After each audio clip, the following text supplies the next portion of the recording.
Welcome back. It is now time for Ask the Expert. The digital age certainly has its own language, and while some are fluent, others find themselves like sending the wrong message. Local professional matchmaker Julie Amon is here from It's Just Lunch with some tips on how to use social media the right way, I guess, to find a date and what to avoid as well. Yes, definitely. How has social media kind of really changed the landscaping of dating? Yes, well, when we think of our grandparents or parents even, they most likely did not Facebook stalk someone prior to going out. I don't know what you're talking about. Or a raven. Yes, or maybe passed a note down the hallway. Right.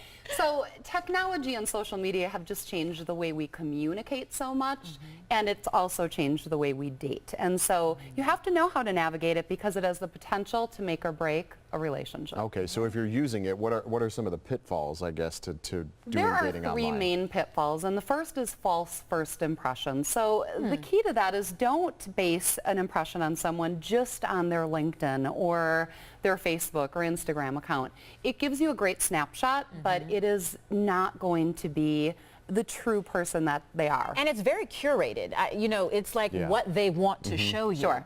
Sure.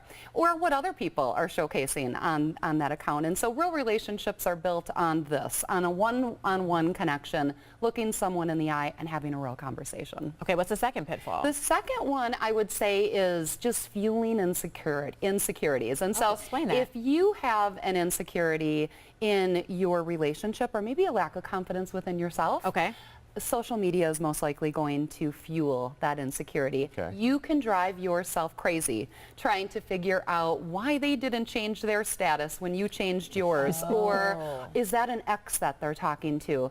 Talk it out. Throw it on the table. You have to talk about those insecurities to get to a deeper place in your relationship. And it really leads us to the third pitfall, which is a fake sense of intimacy.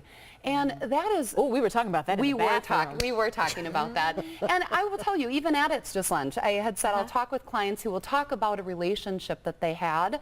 And when I dig a little deeper, I'll realize the majority of the relationship was had online. So it's pen pal. Yes. Not relationship. You're right. And it's a great way to start a relationship. It can supplement things. It should not take the place of one. Virtual flirting's fun, but it can't take the place of real. And the thing is you lose, you lose translation in texting, and you know, there's just something about, remember the days when we used to be on the phone and you fall asleep with the person you just thought, this was high school I'm talking about. You know, you fall asleep with that person on the phone, or you were in the class with the little note, like me, yes or no. Yes, and you're hearing their inflections, and nothing takes the place of good old-fashioned togetherness. That's what I say, girl. It's called QT, quality time. Meet quickly, I guess, if you are doing this online. Well, you know, so you get to know the person. Meet quickly, but I'll tell you, you're absolutely right. Don't invest a lot of time in texting, emailing, going back and forth, because you could sit down in front of that person after investing all that time and go, this is not what I'm looking for. So it is best to meet quickly. It is a great suggestion, but it is funny. Unfortunately, we're getting the wrap because we could probably talk about this for the whole half hour. Next or time. hour. Yes, thank you for having me. Thanks for coming in. So if you've got a question for our experts, email them. A lot of people probably have questions on this subject at asktheexpert@today'stmj4.com. You can also leave a voicemail. The number there, 967-5253.